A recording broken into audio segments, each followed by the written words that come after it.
téléspectateurs de Paroles Créatrices Info, que le Seigneur vous bénisse richement. Nous vous souhaitons la bienvenue aujourd'hui dans cette émission de la vision des âmes perdues. Vous le savez, c'est une émission à caractère évangélique pour gagner les âmes à Christ et pour propager l'évangile du Seigneur Jésus-Christ.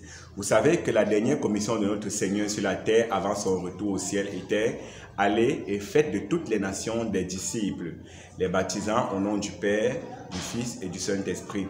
Mais aujourd'hui, cette commission-là ne se fait pas par une dénomination, elle ne se fait pas par un certain dogme ou alors une certaine inscription dans le registre d'une église.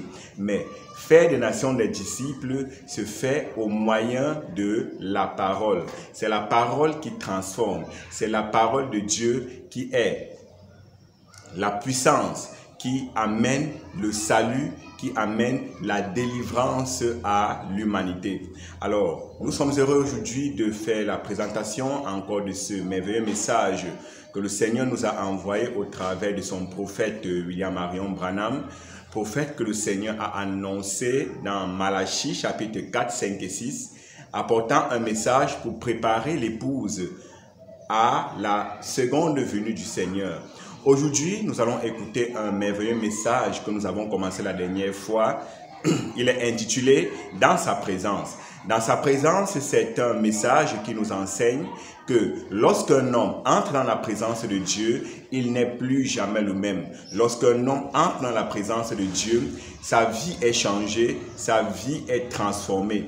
Personne ne peut entrer dans la présence de Dieu et ressortir comme il est venu.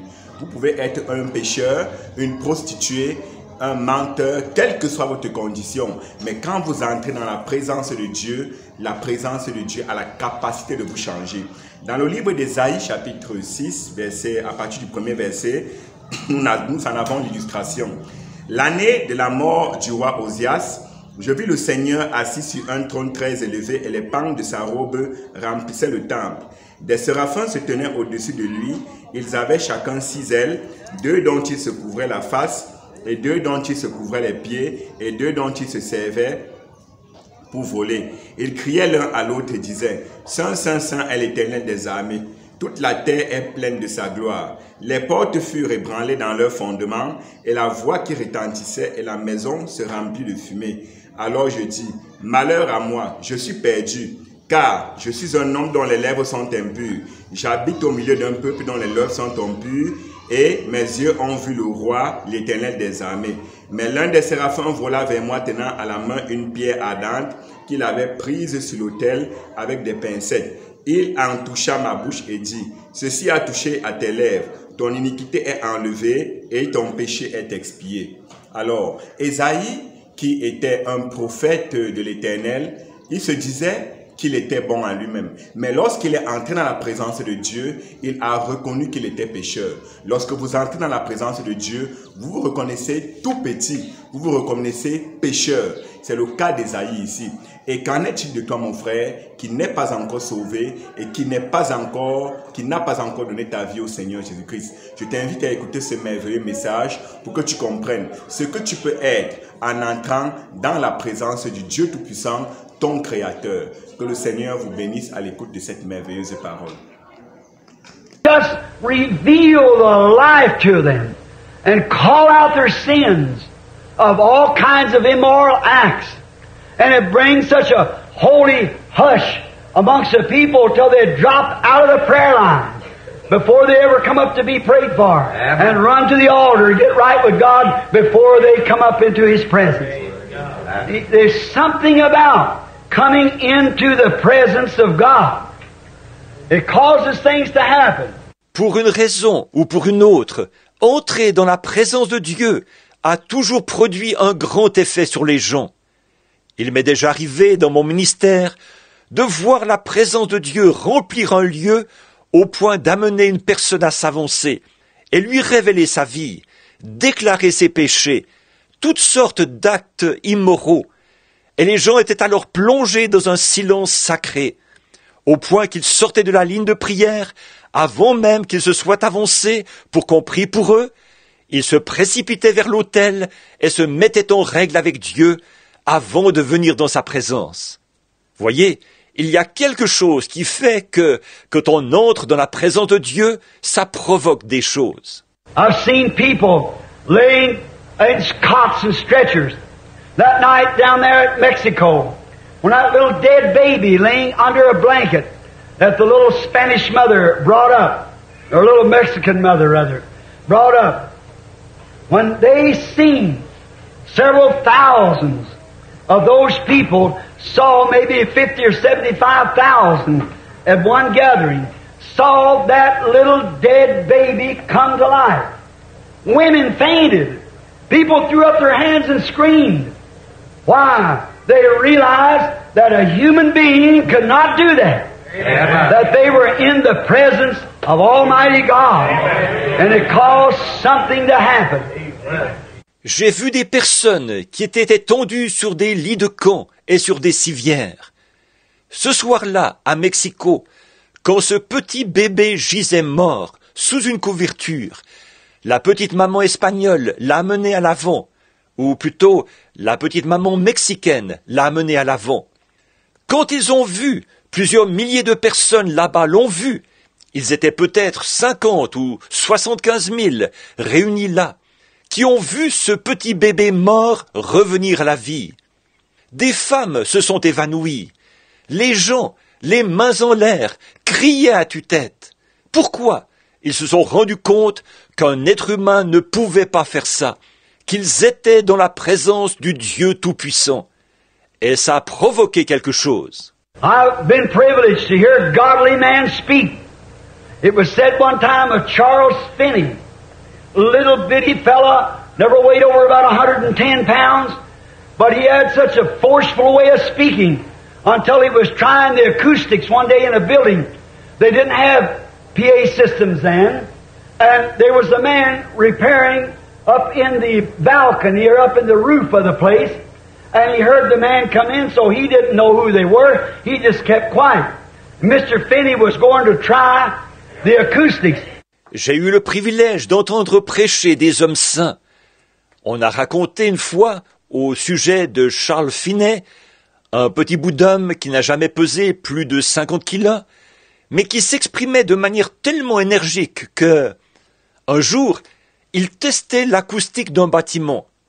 À cette époque-là, les systèmes de sonorisation n'existaient pas. Et un homme qui faisait des travaux de réfection en haut, au balcon, ou en haut sur le toit du bâtiment, a entendu cet homme qui entrait. Alors, comme il ne savait pas qui étaient ces gens, il est resté bien tranquille. Et M. Finney allait tester l'acoustique. After spending much time in prayer for that revival that he's going to hold, he tried his voice to see how it would carry. He slipped up quickly to the pulpit and said, "Repent or perish!" And he said it with such force after being under the anointing of God till the man dropped out of the top of the balcony down onto the floor, out of the top of the building, onto the floor.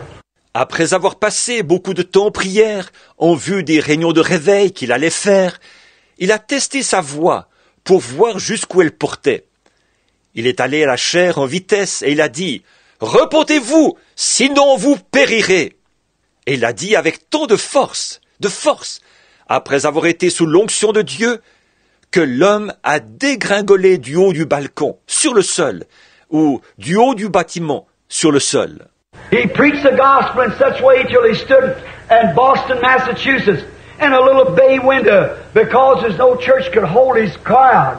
And he stood there with such mighty force and preached, held such a place until working men with their baskets under their arms fell into the street and screamed for mercy.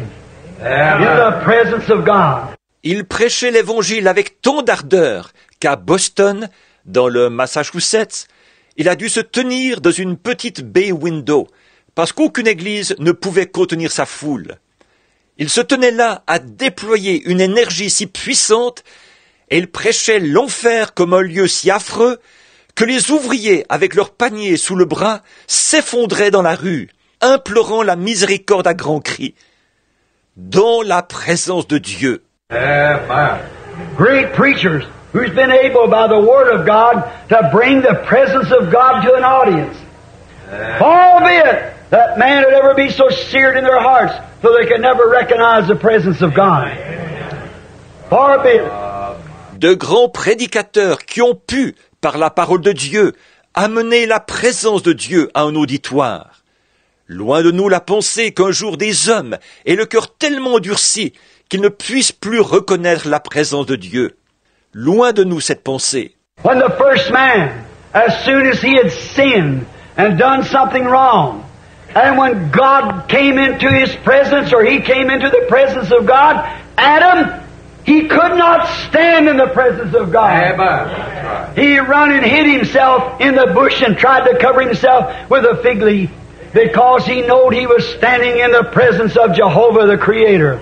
Quand le premier homme, dès qu'il a péché et fait quelque chose de mal, alors, quand Dieu est entré en sa présence, ou qu'il est entré dans la présence de Dieu, Adam, il ne pouvait pas se tenir dans la présence de Dieu. Il a couru se cacher dans le buisson et a essayé de se couvrir avec une feuille de figuier, parce qu'il savait qu'il se trouvait dans la présence de Jéhovah, le Créateur. That was the reaction of the first man after he had sinned and tried to come into the presence of God with sin upon his soul. He could not hide because he was tender yet. Voilà quelle a été la réaction du premier homme après qu'il avait péché et a essayé d'entrer dans la présence de Dieu avec un péché sur son âme. Il n'a pas pu se cacher parce qu'il était encore tendre. Sin had not took a hold like it has rooted into people's hearts today. But he was very conscious that he was standing before his Creator. Now, he hid himself in the bushes and would not come out, and could not come out until God had made a preparation for him. Le péché n'était pas ancré comme il l'est aujourd'hui, enraciné profondément dans le cœur des gens. Au contraire, Adam était très conscient du fait qu'il se trouvait devant son Créateur. Alors, il s'est caché dans les buissons, et il ne voulait pas en sortir, et ne pouvait pas en sortir, avant que Dieu ait pris des dispositions pour lui. We could go back and take in Genesis, the 17th chapter and the 3rd verse, when the great patriarch Abraham, when he came into the presence of God, and God spoke to him in the 17th chapter, in the name of Almighty God, Abraham fell on his face. Nous pourrions retourner prendre dans la Genèse le chapitre 17 et le verset 3, où le grand patriarche Abraham, quand il est entré dans la présence de Dieu et que Dieu lui a parlé, au chapitre 17, au nom du Dieu Tout-Puissant, Abraham est tombé sur sa face. The great patriarch, servant of God, could not stand in the presence of God, though had served him for 25 years faithfully. But when God moved into his presence, the patriarch fell on his face because he couldn't stand in the presence of God.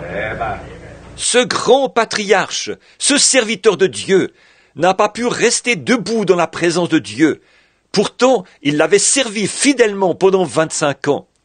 Mais quand Dieu est venu en sa présence, ce patriarche est tombé sur sa face, parce qu'il ne pouvait pas rester debout dans la présence de Dieu. In Exodus 3, we find that Moses, the great servant and prophet of God, when he was back on the backside of the desert, that man was a holy man. He had been born for the purpose. He was born from his mother's wombs to be a prophet. He had tried to get his education and do everything he could to deliver his people because he understood that he was to deliver his people. But when he had understood it by a theological standpoint. Dans Exode 3, nous voyons que Moïse, grand serviteur et prophète de Dieu, quand il était là-bas, derrière le désert, cet homme était un homme saint. Il était né dans ce but. Il était, dès sa sortie du ventre de sa mère, né pour être prophète.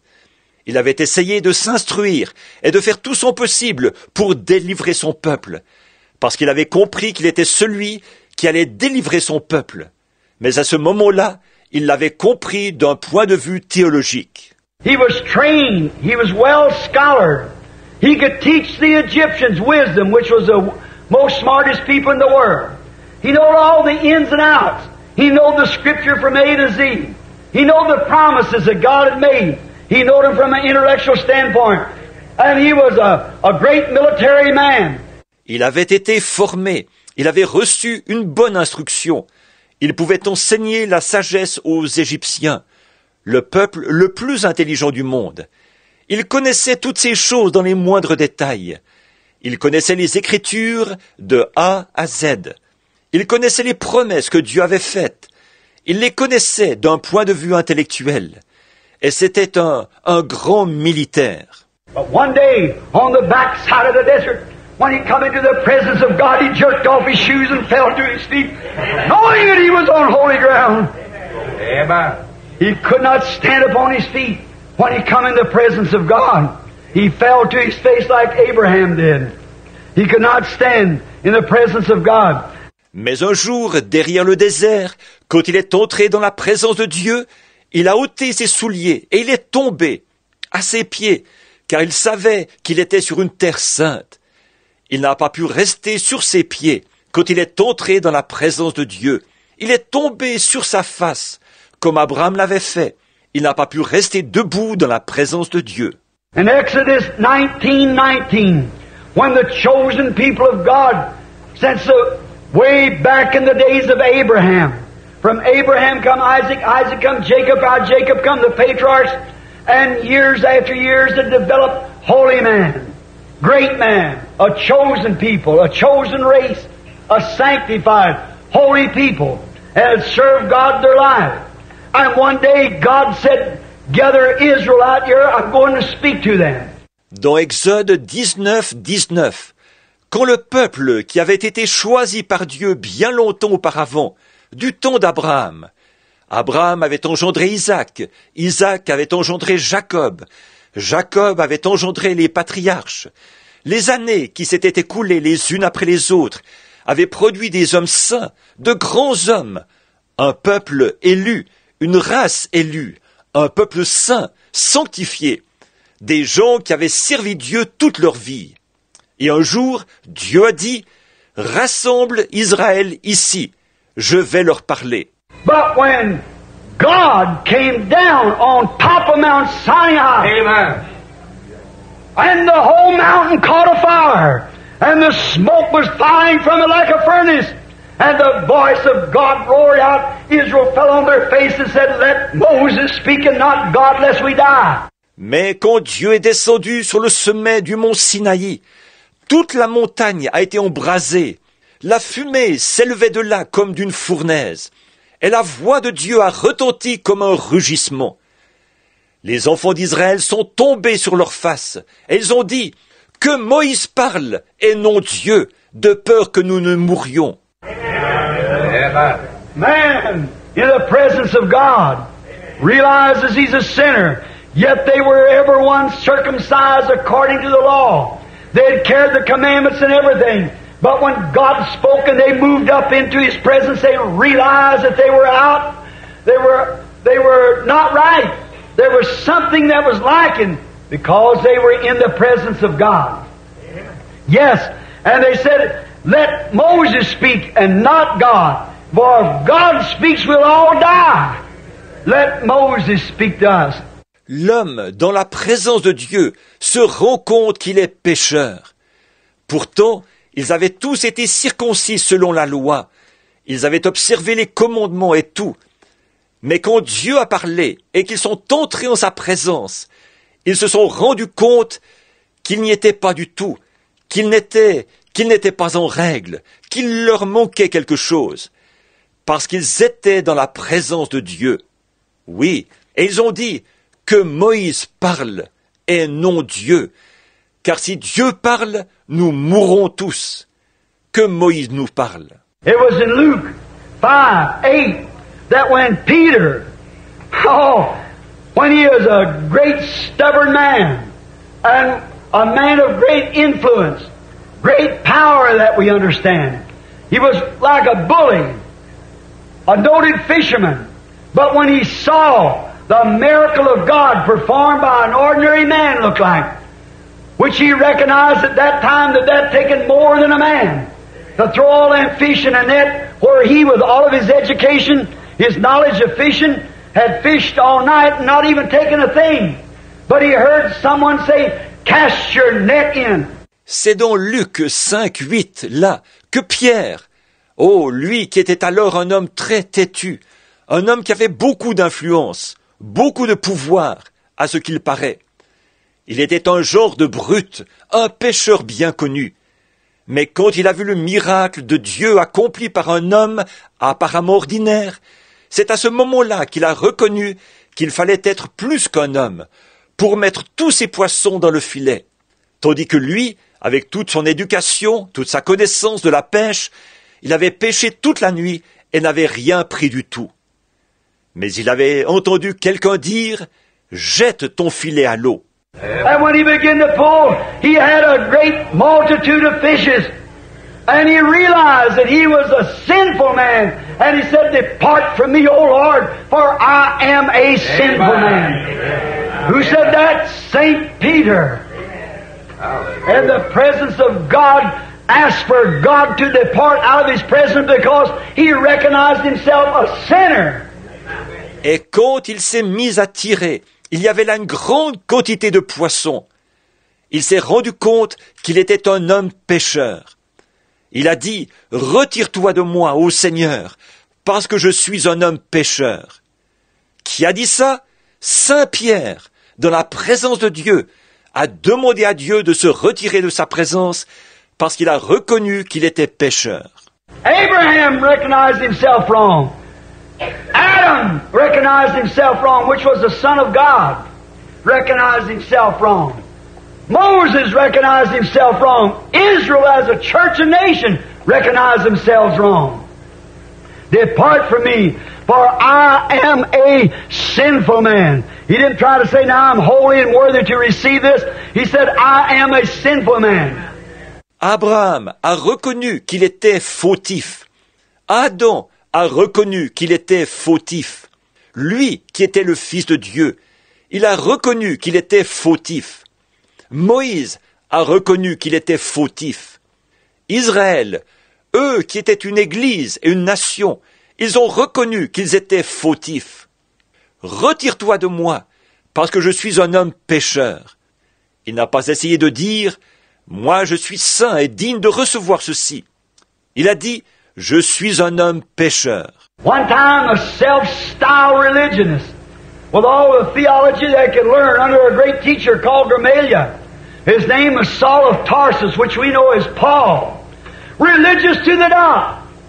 He knew all the ins and outs of their religion. He was a Pharisee of the Pharisee and a Hebrew of the Hebrews. He was a noted man, a scholar, smart, shrewd, educated, claiming to know God from baby up.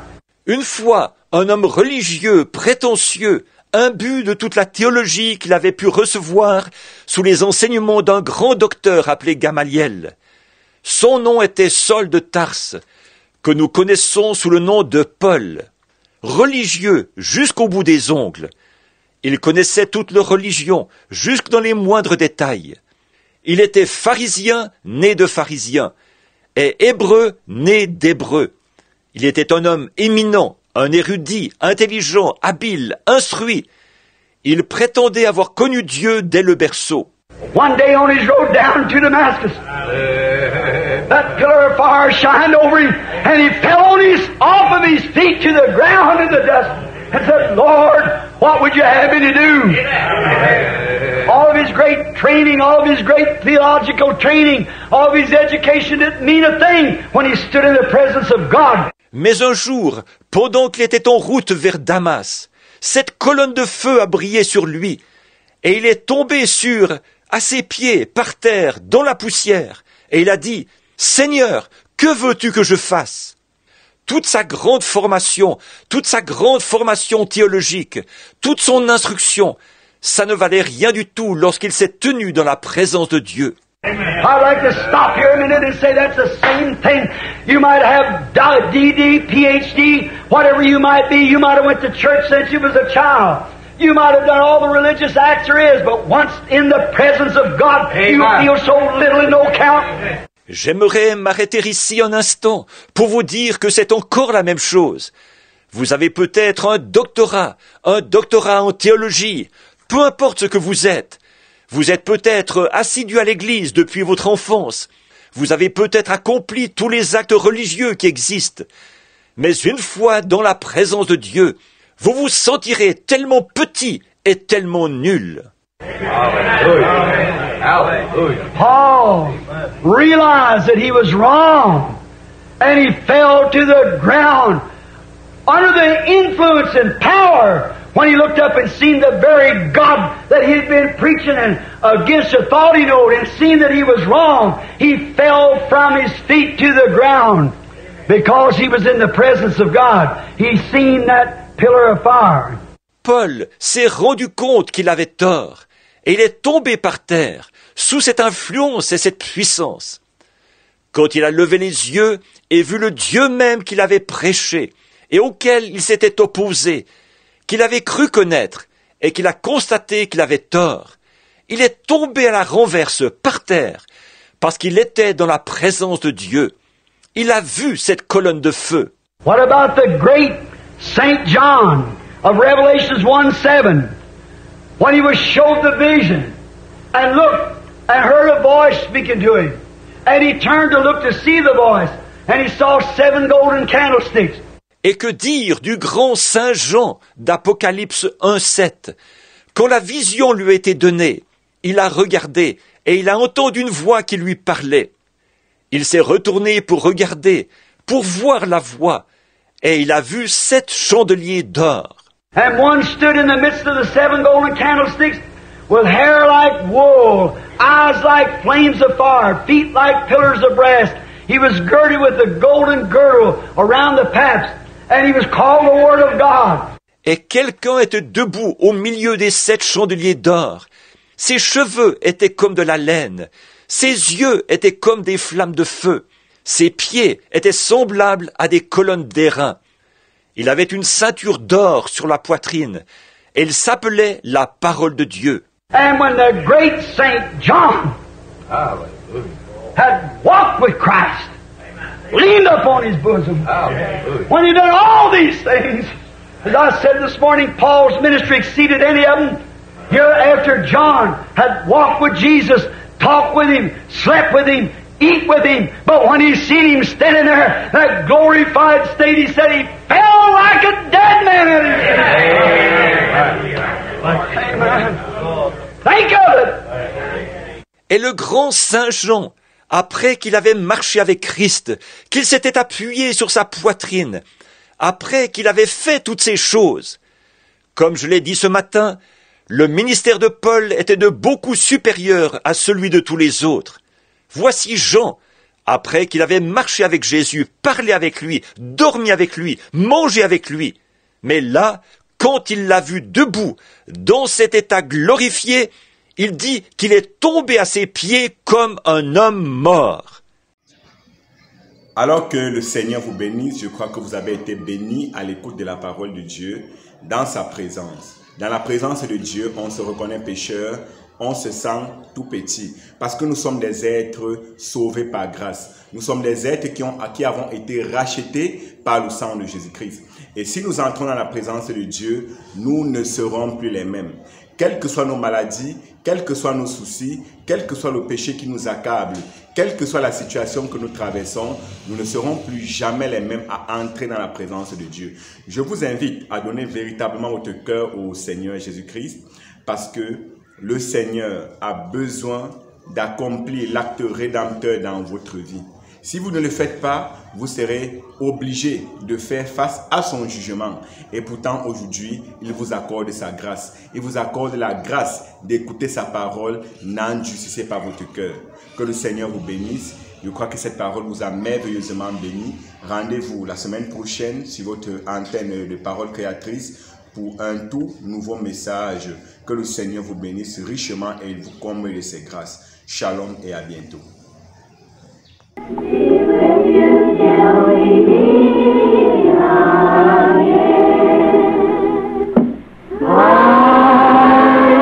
Que par son conseil, il vous guide, vous soutienne.